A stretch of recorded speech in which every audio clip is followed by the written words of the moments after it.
3 meses en el cargo, menos un día. Un poquito menos. Tomó posesión el 10 de diciembre. El 11 de diciembre. El 11 de diciembre, o sea, vale, prácticamente. Más o menos. ¿Le ha dado tiempo, con todo lo que tiene por delante y de lo que vamos a hablar ahora, a estar pendiente, imagino que sí, de lo que pasa en el mundo? Alguien que viene del derecho, esto que estamos viendo, de que parece que las normas del derecho internacional saltan por los aires, ¿qué impresión le provoca? Vivimos en un momento muy convulso, con muchos conflictos bélicos, donde el derecho internacional debe ser un parámetro indiscutible y de respeto absoluto. No voy a entrar en ningún tipo de valoración política, pero sí que me preocupa muchísimo la actualidad internacional. Pues vamos ya con sus competencias. Lleva, decíamos, 3 meses, menos 2 días, de fiscal o fiscal. ¿Qué le gusta más, fiscal o fiscala? ¿O le da igual? Me da igual. Bueno, pues fiscal o fiscala general del Estado, con una polémica previa de su antecesor, de Álvaro García Ortiz. ¿Cómo va el aterrizaje en estos 3 meses? Bien, yo no he tenido ningún problema. La coordinación, la colaboración, la cooperación con todos los compañeros, tanto todos los compañeros y compañeras de las fiscalías territoriales como con los compañeros de las unidades centrales ha sido exquisita. Estamos trabajando con absoluta satisfacción en todos los órdenes y no he encontrado ningún problema, ni tampoco a nivel institucional, en las relaciones institucionales. ¿Se le esperaba más turbulencias en el aterrizaje? No, la verdad que no. Digo porque en su toma de posesión hizo 2 cosas. Una, es decir, tenemos que este tono tan ácido y agrio bajarlo, no con esas palabras pero parecidas, y al mismo tiempo mandó un mensaje de reconocimiento a su antecesor. Esto es más o menos lo que dice en sus palabras de toma de posesión. ¿Se está cumpliendo eso?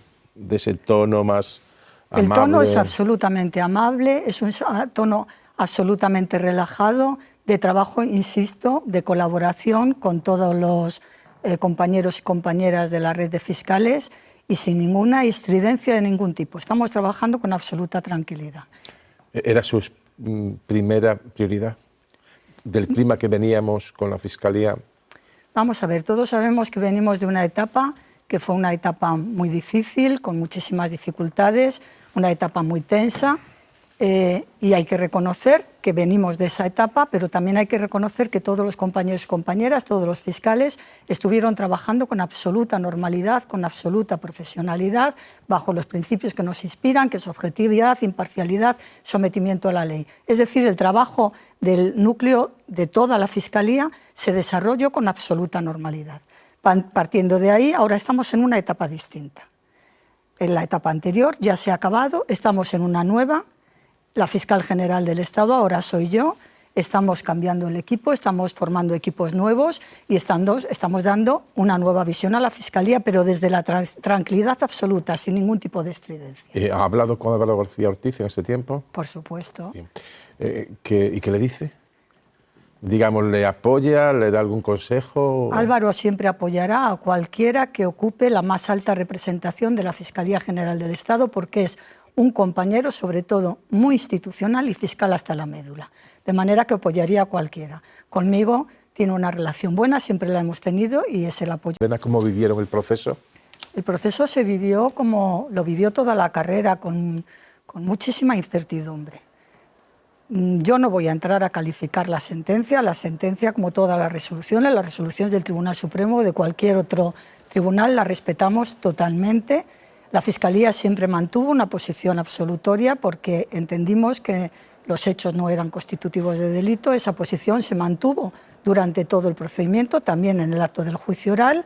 Todos conocemos la sentencia, respetamos completamente la sentencia, pero la Fiscalía sigue trabajando en la misma línea porque consideramos que la posición que ha mantenido la Fiscalía es la correcta. Se ha interpuesto un incidente de nulidad contra la sentencia que ha sido, como todos saben, desestimado, y ahora recientemente me planteó la teniente fiscal su intención de interponer un recurso de amparo y por lo tanto yo lo que he hecho es dictar un decreto designando a la teniente fiscal del Tribunal Supremo para la interposición de ese recurso. ¿Ante el mismo tribunal, ante la misma sala? No, el recurso de amparo se interpone ante el Tribunal Constitucional. No hay tiempos, digamos, para que se sepa ya la resolución del Constitucional, no, eso lleva mucho tiempo. Primero se tiene que interponer la demanda y luego seguir toda la tramitación. En la sentencia, entiendo perfectamente que no quiera posicionarse, y además es que es lógico, pero ¿tendrá una imagen de si ha salido reforzado o no la imagen del Tribunal Supremo? Lo digo porque de los 5 ponentes, me parece que eran 2 mujeres, me parece que fueran así, dijeron que estaban radicalmente en contra de la sentencia de condena al fiscal general del Estado porque no había ninguna sola prueba que lo condenase. ¿Cree que con esta disposición tan, garantista, tan, contundente, queda deteriorada o no la imagen del Tribunal Supremo, de su sala, que condenó al fiscal general del Estado? Bueno, no es la primera vez que nos vamos a enfrentar a resoluciones del Tribunal Supremo, de la Sala de lo Penal o de cualquier otra de las jurisdicciones o cualquier otro tribunal en el que el voto no sea mayoritario y haya votos particulares. Y eso no pone en entredicho tampoco el ejercicio de las funciones judiciales. ¿Qué retos tiene la Fiscalía? Lo primero nos lo ha dicho. Tenemos que pasar página del mal ambiente o del mar encrespado que había. Se ha serenado las aguas. De ahora en adelante, ¿cuáles son sus retos? Los retos de la Fiscalía como institución, seguir trabajando para dar la mejor respuesta a los ciudadanos. Nosotros estamos para cumplir un servicio público, que es facilitar la justicia, hacer accesible la justicia a los ciudadanos y garantizar que sus derechos sean efectivamente protegidos. Pero al margen de la propia inquietud de la Fiscalía, yo creo que podríamos hablar como un reto la potenciación de la especialización. Creo que la especialización en Fiscalía es una característica de la que carecen otras instituciones y que nos está poniendo a la vanguardia en muchísimas materias. Por ejemplo, la Fiscalía contra la Criminalidad Organizada y Anticorrupción es una Fiscalía que tiene un prestigio absolutamente imbatible. Pero no solamente las fiscalías especiales, también está la Fiscalía de la Audiencia Nacional, la Fiscalía del Tribunal de Cuentas, también tenemos las unidades coordinadoras de materias especializadas. Tenemos 13, empezamos con la violencia de género. Ustedes saben que yo he trabajado la mayor parte de mi carrera en violencia de género, pero hay otras 12 especialidades que trabajan en materias muy concretas, los delitos de odio, los delitos de trata de personas, los derechos de los extranjeros y extranjeras, la seguridad vial, la seguridad y higiene en el trabajo. Son 13 especialidades que pretenden llegar a la ciudadanía con una respuesta muy formada, muy especializada para garantizar todos esos derechos. Yo creo que eso tenemos que potenciarlo. Y luego tenemos que prepararnos también de cara a ese modelo de procesal penal que venimos reclamando desde hace tantísimo tiempo la Fiscalía. Ese modelo procesal penal que nos dé a nosotros la investigación, que es el sistema natural. Somos una rara avis a nivel mundial, no solamente en el contexto europeo, también en el contexto mundial. Somos el único sistema procesal en el que sigue el fiscal, llevando el juez de instrucción, llevando la investigación penal.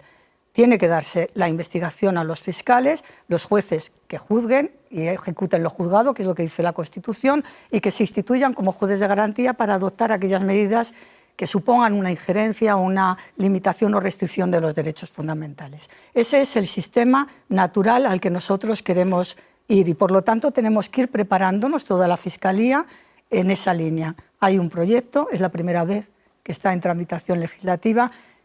Si me van a preguntar si confío en que vaya a salir en esta legislatura, creo que es muy difícil, pero es la primera vez que nos encontramos en un proyecto de modelo procesal novedoso y que además creemos que es el que debe ser, el que debería haber sido siempre, que está en un trámite legislativo y que posiblemente pueda continuar aun cuando sean otras legislaturas hacia Es adelante. una de las reformas en las que está embarcado el ministro de Justicia, Félix Bolaños, la reforma del Poder Judicial y la reforma, la ley de enjuiciamiento criminal, que afectaría en este caso a la Fiscalía. Dice que es el único caso en Europa. Creo que en este sentido, en España procede todo de una ley de finales del 19. Estamos hablando ya cambiaron mucho los delitos, los tipos de delitos. Sería que en vez del juez de instructor, que actualmente es el que instruye, sea un fiscal y que luego juzgue un juez. ¿Cree que esto, que se ha expuesto ya, puede provocar recelos o rechazo por parte de la magistratura, de los magistrados, de los jueces, por ejemplo, que ahora son jueces instructores?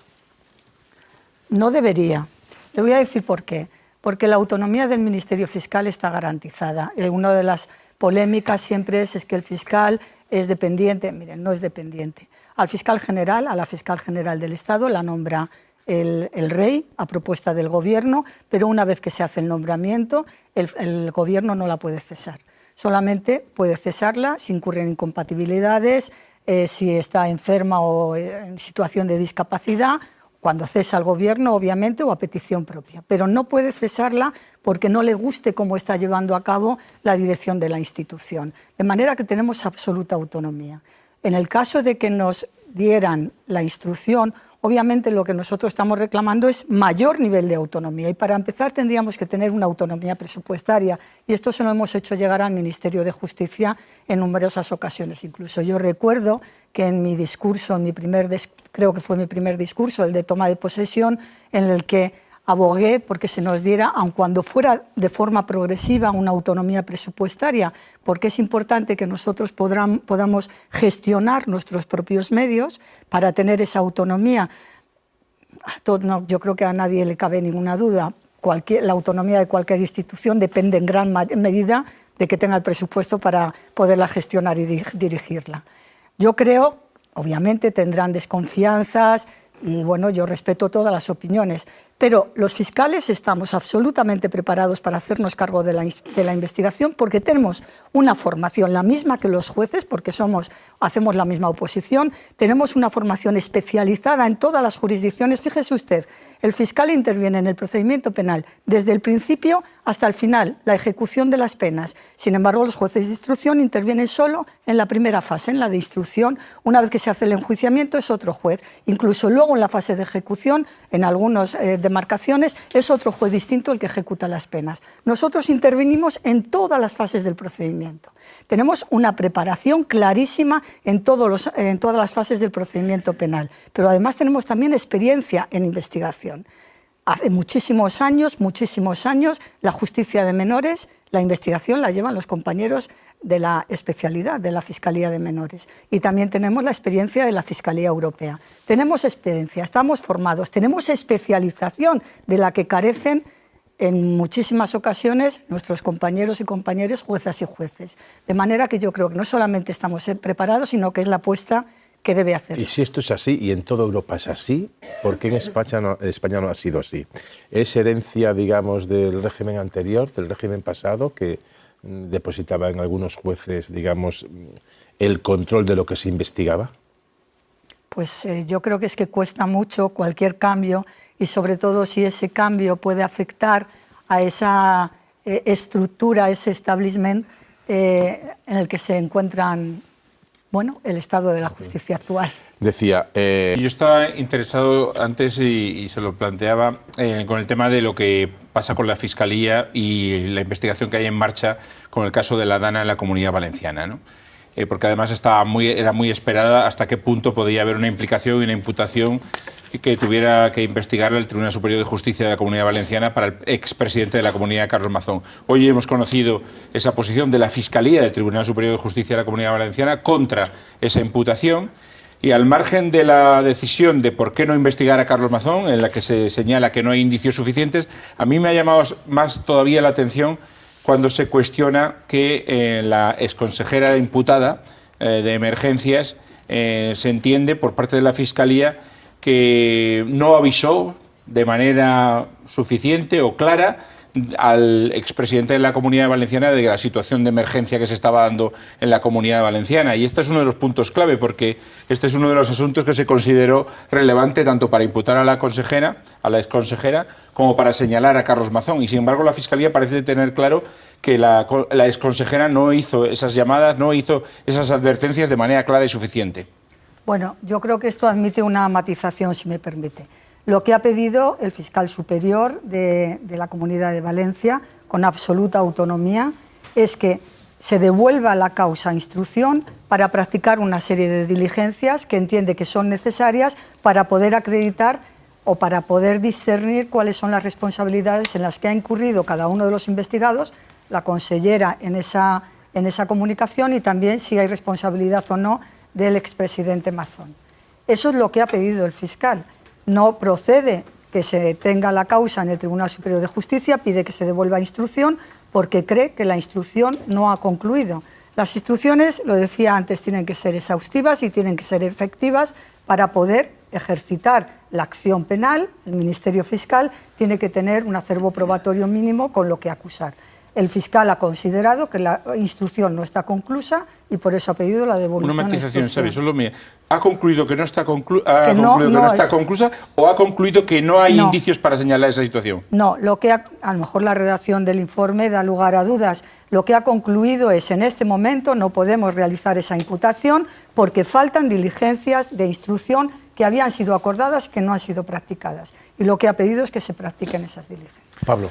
Sí, solo preguntarle si a toro pasado, después de esos 3 meses, cree que el anterior fiscal general del Estado se equivocó en algo. Si en su actuación, si en su toma de decisiones se equivocó y erró y llevó a la resolución que finalmente se produjo, ¿no? Y que usted esté hoy sentada aquí como fiscal general. Pregunta. Yo no me puedo poner en la piel del señor Ortiz, de don Álvaro García Ortiz, en cuanto a si se equivocó o no equivocó, las razones por las que tomó sus propias decisiones. Yo no voy a hacer valoraciones de tipo personal, el procedimiento está ahí, ha terminado como ha terminado y ya he dicho cuál es la posición de la Fiscalía al respecto. No puedo hacer ese tipo de valoraciones. Buscaba yo ahí no, lo siento. A la segunda. ¿Fue un error? ¿Fueron un error las palabras del presidente del Gobierno cuando a preguntas de un compañero de esta casa, me parece que era Íñigo Alfonso, sobre la investigación antes de unas elecciones a Puigdemont, dijo Pedro Sánchez, ¿de quién depende la Fiscalía? Y él dice, el Gobierno. Pues eso. Dio la sensación de que había ahí una dependencia. Y es cierto que el Poder Ejecutivo nombra al Fiscal General del Estado, a la Fiscal General del Estado. ¿Fue un error? ¿Fueron un error esas palabras de Pedro Sánchez en ese momento? Yo creo que yo no voy a calificar lo que dijo el presidente del Gobierno. Yo respeto absolutamente su libertad de expresión y sus opiniones, pero lo que no cabe ninguna duda es que la Fiscalía, el fiscal, no depende del Gobierno. El fiscal, insisto, lo nombra el rey a propuesta del Gobierno, pero tenemos una absoluta capacidad de obrar autónomamente durante todo nuestro mandato y hasta que se produzca nuestro cese. Y cualquier comunicación que pueda hacer el Gobierno lo tiene que hacer con publicidad y transparencia y está regulado en nuestro Estatuto Orgánico del Ministerio Fiscal. Por ejemplo, no sé si saldrá esa pregunta, pero me puedo adelantar. Se adelanta ya. Me adelanto. Hace muy poco el Gobierno remitió a la Fiscal General, a mí, a la Fiscalía General, una comunicación pidiendo una determinada actividad en relación a los delitos de pornografía infantil a través de la inteligencia artificial para ver si pudiéramos detectar algún tipo de responsabilidad de las grandes plataformas. Esa comunicación se hizo en virtud de un artículo, que es el artículo 8 del Estatuto Orgánico, que obliga al Fiscal General del Estado a convocar a la Junta de Fiscales de Sala, a oírle y a adoptar la resolución que proceda en cuanto a la viabilidad de esa iniciativa que nos plantea el Gobierno. Y se hizo así, con absoluta transparencia y con absoluta autonomía. Se oyó a la Junta íntegramente consideró que se tenía que abrir esa iniciativa de investigación, se hizo un decreto por parte de la Fiscal General del Estado, por mi parte, que se firmó nombrando a la fiscal especialista, a la fiscal de sala coordinadora de la Unidad de Delitos Informáticos para que llevara a cabo esa investigación. Otra vez sale la especialización. Esa especialización no lo tienen todos. Veo que lo tiene muy en la cabeza lo de la especialización, que es importante. Y la independencia y la autonomía. La duración de un cargo son 4 o 5 años. Lo que ¿4? 4 años. Digo porque la reforma de la que estamos hablando implica o indica que a partir de 2028 entraría en vigor, si se aprobara. En ese momento habría que cambiar ya el fiscal, o sea, digamos, habría que proceder a su renovación, entiendo. En el momento en que entrara en vigor la ley. Sí. O hay que esperar, o habría que esperar a cumplirse los 4 años ahí. Digo, lo que se trata es de que no coincida siempre el periodo de gobierno con el periodo Lo fiscal. que se trata con la reforma que plantea el Gobierno es que el nombramiento del Fiscal General del Estado sea de 5 años, por lo tanto no va a coincidir siempre con el periodo del Gobierno. Pero claro, a lo que usted me pregunta, habrá que ver cómo se regula efectivamente y si hay alguna disposición transitoria que regule la transición a la que usted se refiere y valga la redundancia. Es una institución tan jerarquizada como se dice la Fiscalía. Pero la jerarquía no se debe interpretar como autoridad y mando. La jerarquía tiene una finalidad que es esencial en la Fiscalía, que es la unidad de actuación. Precisamente a través de esa jerarquía, esa línea jerárquica que existe entre los fiscales, lo que se pretende es que todos los fiscales, todos los y las fiscales de la carrera, actúen de acuerdo a ese criterio unificado que se hace a través de diferentes instrumentos y que para conseguir su aplicación existe esa dependencia jerárquica, pero la dependencia jerárquica tiene por finalidad precisamente conseguir esa unidad de actuación. Decía que es una rareza absoluta el sistema español donde instruyen los jueces y no los fiscales. En España lo nombra el rey a propuesta del gobierno, es decir, el gobierno tiene que decidir quién es el fiscal o la fiscala general del Estado. ¿En toda Europa es también así? ¿Son los gobiernos los que nombran o los que proponen al jefe de Estado, el fiscal o la fiscala? Es más, en muchos de los países de nuestro entorno, no me he preparado esa pregunta y no me atrevo pues debería haberla preparado. No me atrevo a dar ordenamientos en concreto. Sí, sí. Pero los nombra el ministro de Justicia y los puede cesar el ministro de Justicia, cosa que no ocurre en España. A nosotros nos nombra el rey a propuesta del gobierno, pero no nos puede cesar. De manera que tenemos un nivel de independencia y de autonomía mayor que muchos de los estados de nuestro entorno. ¿Cree que es mejor que se nombre así, de esta forma, o hubiera sido mejor otra fórmula, pues no sé, mixta, como son, por ejemplo, el Consejo General del Poder Judicial, que proponen, que se decide en el legislativo? Pero no es tanto lo que yo opine. Ese es un debate que está sobre la mesa. Bueno, pues se lleve a una legislación, a una reforma, pero fíjense, el nombramiento del fiscal está previsto en el artículo 124 de la Constitución, de manera que tendría que reformarse la Constitución. Sí. Obviamente, parece difícil en los tiempos que corren que eso pase. Si se piensa que es mejor otro sistema de nombramiento, debátase y hágase la reforma oportuna. Una queja habitual, la lentitud de la justicia, y es una queja con muchísimo fundamento. ¿Tiene algo que ver? Hay que dotar medios, usted decía, tienen que dejarnos ser, digamos, suficientes económicamente para hacer nuestro trabajo. ¿Cómo se mejora? ¿La Fiscalía también puede mejorar los tiempos en la Administración de la Justicia cuando califica, aunque instruye al juez de momento? Si ustedes van a instruirse, ¿acelerarían los tiempos, por ejemplo? Bueno, eso requeriría seguramente de un estudio de campo para poder asegurar con tanta severidad o con tanta contundencia que si lleváramos nosotros la investigación se aceleraría la tramitación procesal. Yo entiendo que sí sería muy probable que esa disminución de las dilaciones se produjera de llevar a cabo nosotros la investigación de los delitos. Pero, insisto, no tenemos tampoco una base estadística para poderlo decir. La Fiscalía sí tiene un papel importante para, digamos, impulsar los procedimientos y ahí tenemos que estar.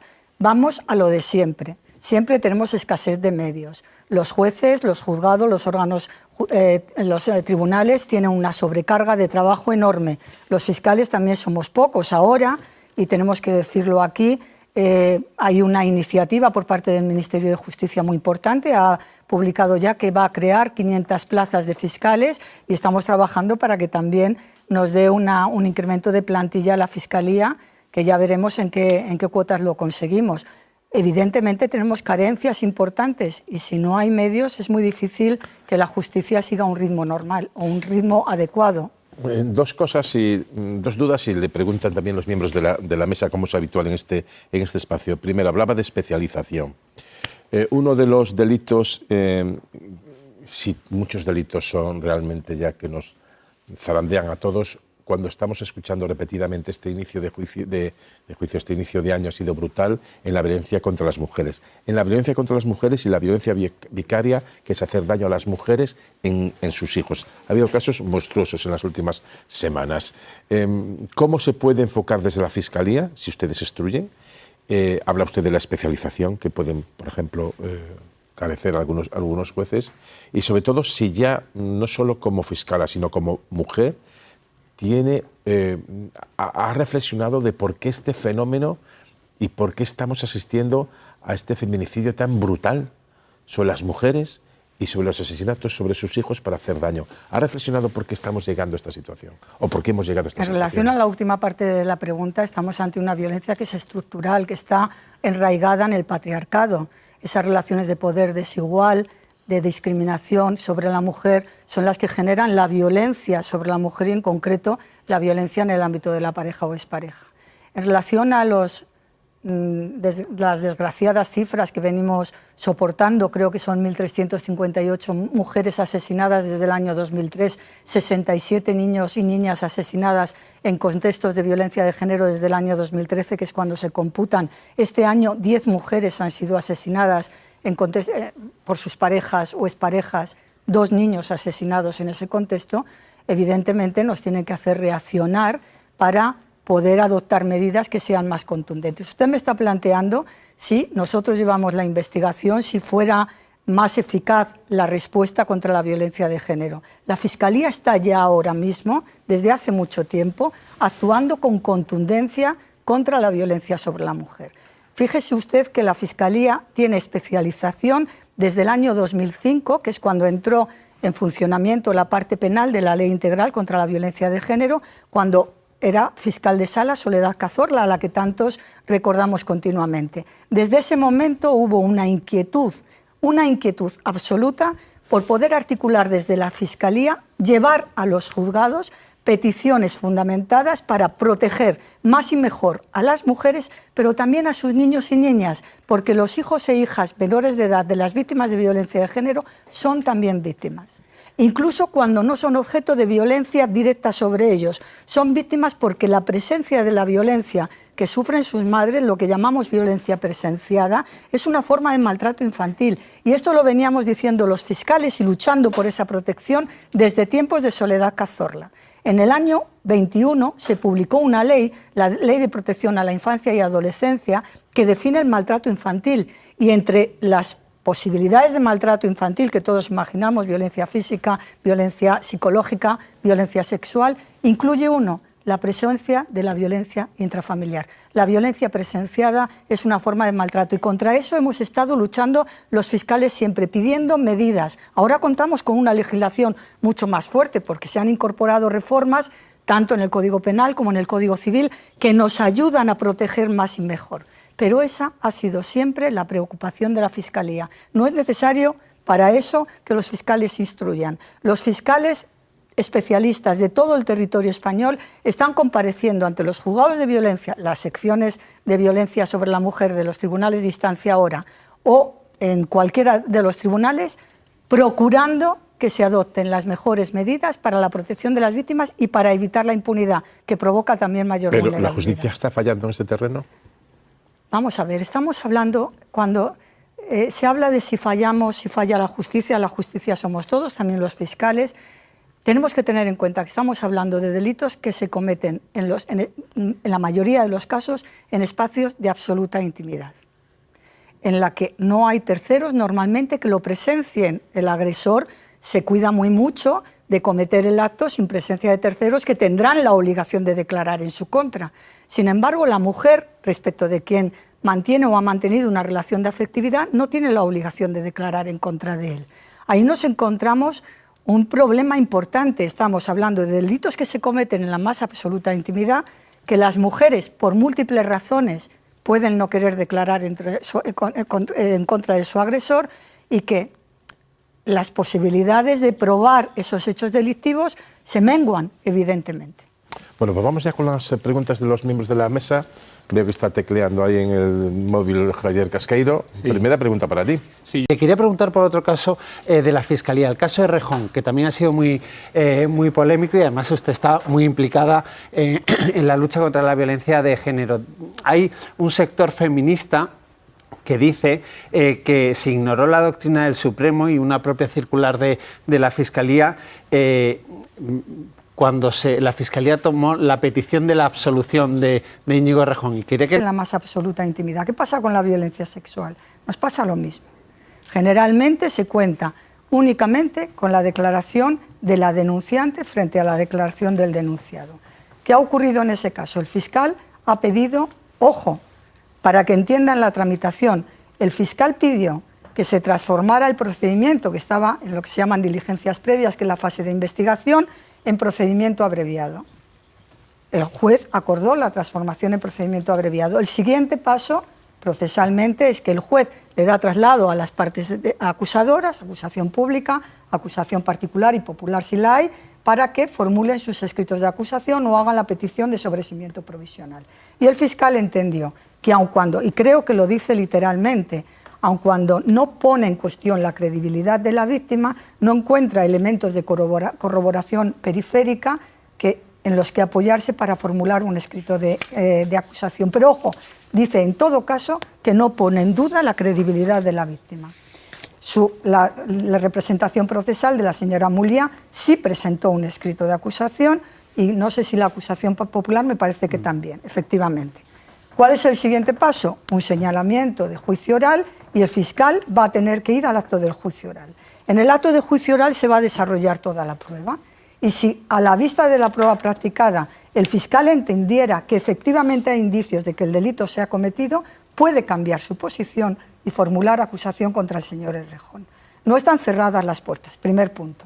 Y segundo punto, estamos hablando de delitos que se cometen en la más absoluta intimidad. Tengo que decir, en primer lugar, lanzar la idea a todo y sobre todo a las mujeres de mi empatía, mi respeto absoluto hacia cualquier mujer que denuncia una agresión sexual o un acto de violencia contra la mujer. Mi absoluto respeto que vaya por delante. Pero estamos hablando de un procedimiento penal en el que las garantías son otras y también la garantía de defensa y de presunción de inocencia de la persona investigada. No ha terminado el procedimiento, veremos qué ocurre. Y con lo que se desarrolla en el acto del juicio oral, el fiscal tomará su decisión. A cada mujer, pero las que han denunciado... ¿Se les puede poner una policía a cada mujer? Se acuerdan órdenes de protección. El paso previo normalmente con las denuncias de las víctimas de violencia de género es acordar la orden de protección y mantenerlas protegidas hasta llegar al enjuiciamiento y, en su caso, a la sentencia condenatoria. Usted me plantea... ¿Podíamos poner un escolta, un policía detrás de cada mujer víctima? ¿Sabe cuántas mujeres denunciaron el año pasado? 200.000. El año anterior, 199.000. Pero algo falla. Si no tenemos... O sea, no hay una... Tampoco tenemos una varita mágica, ni podemos estar... Tenemos los medios que tenemos y fíjese, me está diciendo que se pusieron en marcha. Última pregunta. Fiscal, la coartada favorita de los negacionistas de la violencia de género es el tema de las denuncias falsas. Yo quería saber qué datos manejan en la Fiscalía que puedan desmentir de forma contundente esta coartada de las denuncias falsas. Se publican todos los años en la memoria de la Fiscalía General del Estado. En el capítulo de violencia sobre la mujer se publican esos datos. Esos datos se vienen analizando desde el año 2009 y les voy a decir cómo se hace. Se le pide a todos los fiscales delegados que nos den traslado, que pongan en conocimiento los procedimientos que se incoan contra las mujeres que denunciaron por presunta denuncia falsa e incluso por falso testimonio. Que, ojo, el falso testimonio a quien perjudica más es a la propia víctima, porque si después de denunciar miente es para proteger a su agresor. En relación a las denuncias falsas, los compañeros nos dicen, tantos procedimientos se han incoado y nosotros contamos los procedimientos de los que tenemos conocimiento por la información que nos trasladan los fiscales del territorio, tanto los que se han incoado, los que están en trámite, los que se archivan, por son muchos los que se archivan, y los que terminan en sentencia condenatoria. Y cogiendo esos datos, sumándolos después de tantos años, alcanzamos un porcentaje de denuncias falsas, que teniendo en cuenta los condenas y los que están en trámite, que pueden ser absolutorias, no alcanzaría el 0,01% del total de las denuncias. Ya sé que el argumento contrario es, pero se sobreseen muchos. Sí, pero el sobreseimiento no quiere decir que hayan mentido las víctimas. Claro. El sobreseimiento quiere decir que no hemos sido capaces de tener pruebas para tirar para adelante. Claro. Pues aquí lo dejamos, Teresa Peramato.